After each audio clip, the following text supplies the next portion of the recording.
Esqueçam o termo 4 R's, ele já não faz mais sentido há algum tempo. Calma que eu vou explicar.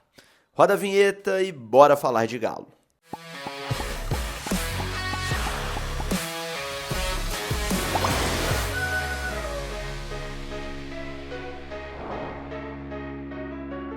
Tudo bem, pessoal? Grande abraço a você que me acompanha em mais um vídeo aqui no canal do Frossar. Hoje, sabadão, dia 13 de julho de 2024, fim de semana sem jogo do Galo. Bate aquela saudade, né? Aquele sentimento de que tá faltando alguma coisa. Mas o próximo jogo é logo ali, terça-feira, em Brasília, contra o Juventude. Estaremos lá acompanhando tudo pelo canal do Frossar, mas pra gente não ficar sem conteúdo aqui nesse fim de semana, hoje eu tô trazendo esse vídeo que é um pouco diferente, é um vídeo bem informativo e aqui vai ser um vídeo 100% de informação, nada de opinião, nada de análise, nada de crítica, nada de elogio, é só realmente uma informação para você ficar mais antenado, mais ligado sobre o que acontece no clube, né, na SAF. O Atlético vem recentemente aí passando por uma série de mudanças estruturais e essa que eu vou descrever aqui, detalhar nesse vídeo é uma das principais. Vamos lá, antes da gente falar sobre o conteúdo do vídeo, os recados de sempre aqui do canal, você já está acostumado. Primeiro, se está me assistindo e ainda não é inscrito,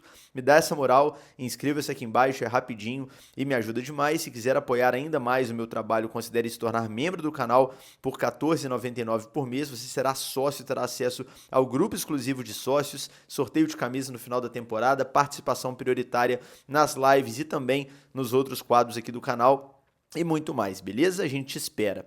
Falar também dos nossos patrocinadores, porque sem eles nada seria possível. Primeiro recado da KTO, se você ainda não fez o seu cadastro, faça utilizando o cupom FROSSAR, vai te garantir 20% de bônus no primeiro depósito.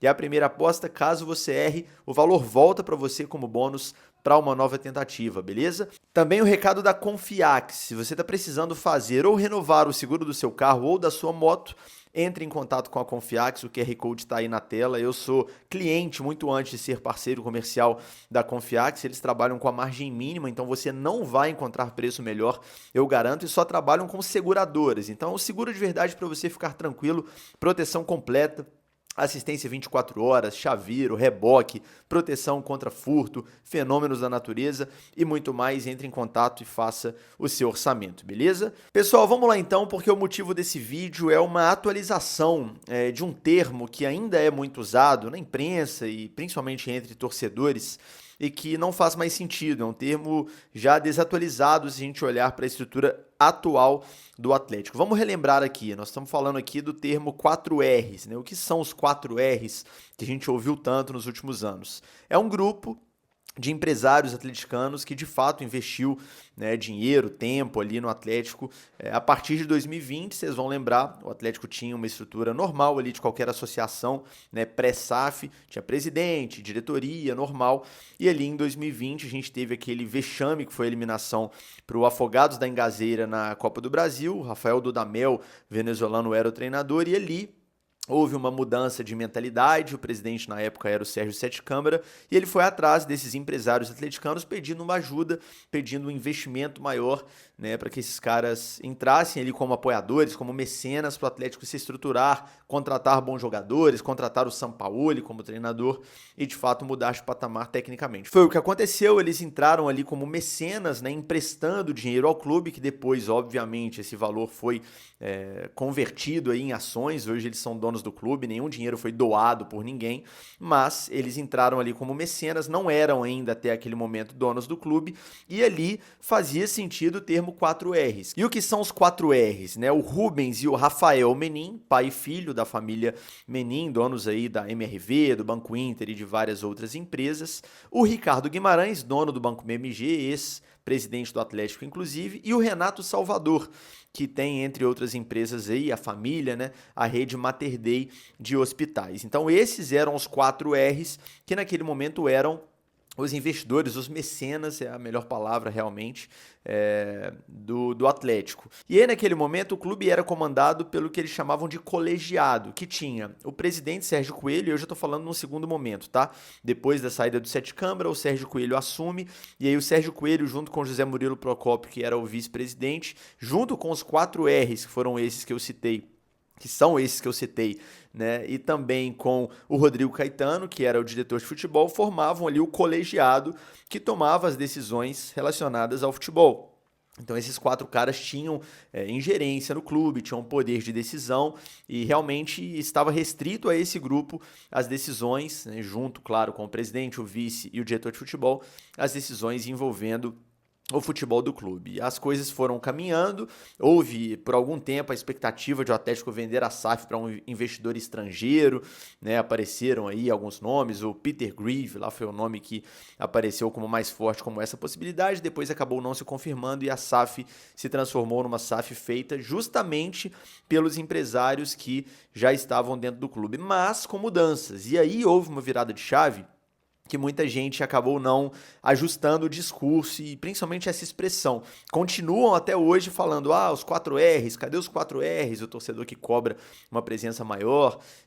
E agora eu vou explicar por que essa expressão não faz mais sentido. Hoje, pessoal, o Atlético tem uma estrutura societária bem diferente do que era antes, porque virou SAF e porque a SAF ela é bem mais dividida, né? Eu vou colocar na tela para vocês enquanto eu colo aqui no meu celular para não deixar passar nada e para usar os números certinhos aí para não falar nenhuma informação errada nesse vídeo. Tá aí na tela então a estrutura societária do Atlético. O Galo, a gente lembra, vendeu 75% da SAF. O Clube Atlético Mineiro, a associação, ainda é dono de 25% da SAF do clube. E a Galo Holding ficou com 75%. Dentro da Galo Holding, você tem aí algumas pernas, né, que formam esse grupo. A primeira delas aí nessa imagem que você está vendo, mais à esquerda ali, é o Ricardo Guimarães. Neste momento ele tem 8,43% da SAF atleticana, né? 8,43% dessa Galo Holding, essa é a divisão da Galo Holding, né? Logo ao lado você vê aí 2R Holding SA. A 2R Holding nada mais é do que a família Menin, né? A 2R Holding ela é composta pela Coned, que tem 81,45% dessa holding 2R, e pelo próprio Rubens Menin, pessoa física, que tem aí 18,55%. E a Coned é a família Menin também. Dentro da Coned, você tem aí o Rafael Menin, a Maria Fernanda Menin, o João Vitor Menin e o próprio Rubens. Então a 2R Holding nada mais é do que a família Menin inteira, vamos dizer assim, né?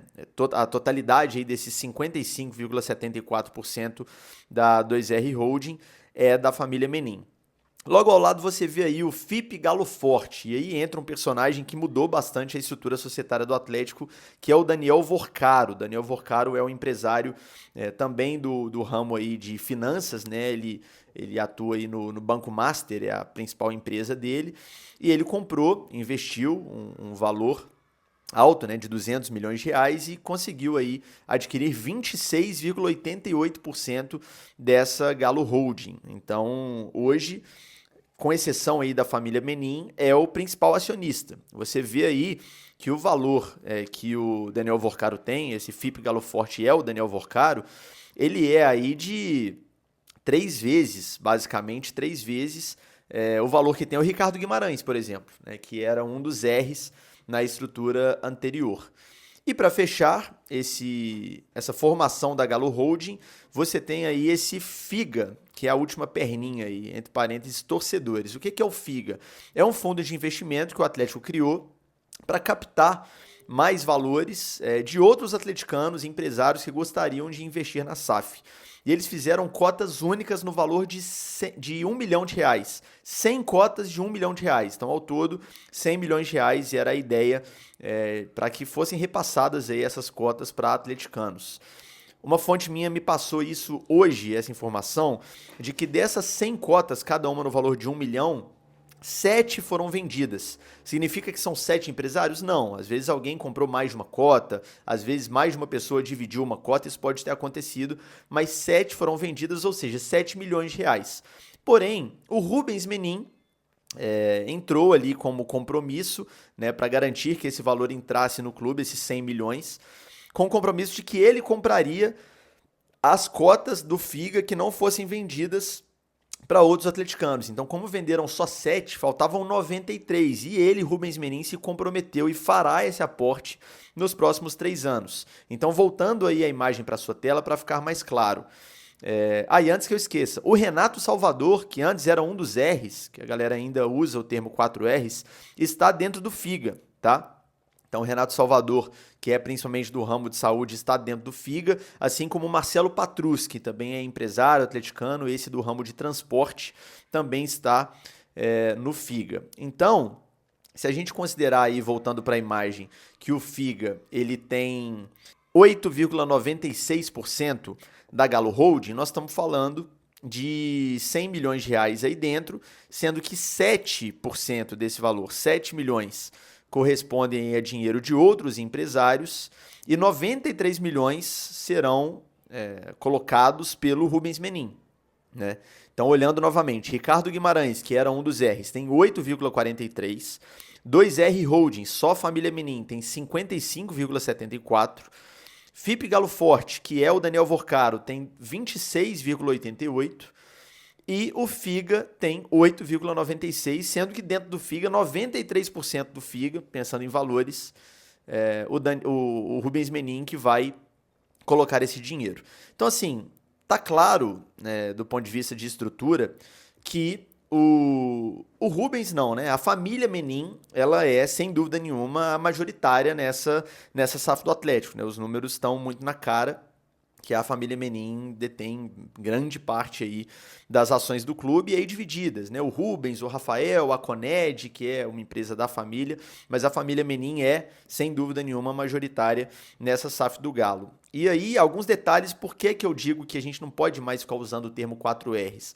O Ricardo Guimarães, né, que era um dos Rs, ele tem 1/3 das ações que o Daniel Vorcaro, que não era um dos Rs, por exemplo, tem neste momento. Uma informação de bastidores que eu posso trazer para vocês aqui é que ele, Ricardo Guimarães, hoje tem uma atuação no futebol bem menor do que teve em outro momento. E aqui não envolve nenhum tipo de problema, não houve uma racha, porque ele brigou com alguém, porque tem algum desentendimento. Não, pelo contrário, o que chegou até mim, eu apurei isso com algumas fontes, foi que o Ricardo está satisfeito com esse modelo, ele confia e está tranquilo com a forma como as coisas estão sendo tocadas no Atlético, o futebol do clube tem o seu departamento, o seu comitê, e eu vou ler aqui para vocês os nomes que fazem parte oficialmente do comitê de futebol do clube. Então o Ricardo deu uma afastada, não por nenhum tipo de discordância, mas sim por uma estrutura que para ele tá ok e para quem gere o futebol também tá ok. Então eu vou novamente colar aqui para ler para vocês a estrutura do comitê de futebol. Quais são os nomes que estão de fato no comitê do futebol oficialmente. Hoje, Bruno Musi, que é o CEO do clube, não é acionista, mas é o CEO. Renato Salvador continua constando no comitê do futebol, sendo que em relação à participação ali na SAF, né, em dinheiro, em divisão da holding ali, ele tem uma parcela bem menor se comparado a outros agentes aí da SAF do Atlético, principalmente o Vorcaro, né, que curiosamente não está nessa lista do comitê de futebol, mas certamente é alguém que tem as suas opiniões levadas em conta porque colocou um dinheiro muito alto.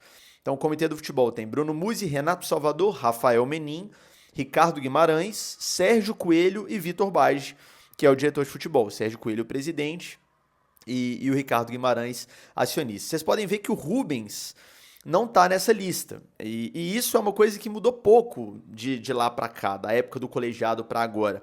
Porque o Rubens, claro, ele é uma figura extremamente respeitada nos bastidores do Atlético, né? E muitas das vezes, algumas decisões mais relevantes ali do clube, as pessoas ali do clube consultam a opinião do Rubens, etc. Mas no dia a dia do futebol, o Rafael Menin, filho do Rubens, sem dúvida nenhuma, é o principal comandante ali, diria que é o nome mais poderoso aí desse comitê do futebol, é o cara que está mais envolvido no dia a dia, é o cara que comanda mais de perto esse grupo. Então a família dele, né, ele, o pai, os irmãos, as empresas da família são majoritários no clube, né, ninguém tem mais ações do que a família Menin no Atlético, e na estrutura do comitê de futebol, a palavra mais pesada, sem dúvida, entre esses nomes que eu citei, na hora de tomar decisões, é a do Rafael Menin, por mais que, claro, haja uma discussão, né, porque existem vários nomes ali, você tem o executivo, por exemplo, que é o Vitor, que não é acionista, o próprio Bruno Musi, que não é acionista, é CEO, e você tem um presidente, que também não é acionista, e você tem o Ricardo, enfim, os acionistas que eu mencionei anteriormente. Então, era importante esse vídeo para esclarecer um pouco, porque muita gente ainda fica batendo nessa tecla dos 4 R's, mas a estrutura mudou muito. Hoje ela é bem diferente e o clube tem essa situação atual de estrutura societária. Essa imagem que eu coloquei para vocês, pessoal, ela é pública, ela está lá no site do Atlético, então qualquer um pode entrar lá e ver esses números, essa divisão aí orçamentária não, societária do clube, né, melhor dizendo, e era só isso, assim, a ideia desse vídeo era esclarecer, porque quando a gente fala em donos do clube, muita gente ainda associa aos 4 R's especificamente, mas a realidade é que a estrutura hoje é bem diferente daquela que existia na época do colegiado, beleza? Espero que esse vídeo tenha sido útil para você entender um pouco mais como funciona a SAF do clube e quais são, na prática, os donos do clube hoje em dia. Grande abraço a você, amanhã vai ser dia de folga aqui no canal, não teremos conteúdo neste domingo, mas segunda-feira a gente volta com o conteúdo aqui no canal do Frossar, direto de Brasília, teremos a falazada, já a tradicional falazada. Ontem teve, né, de ontem para hoje, porque ela invade a madrugada sempre, e na segunda também tem, na segunda mais cedo. A de sexta, pessoal, é sempre às 11 da noite, 23 horas, a de segunda é às 19, então eu espero vocês na falazada de segunda-feira, 19 horas, direto da capital federal. Grande abraço e até o próximo vídeo.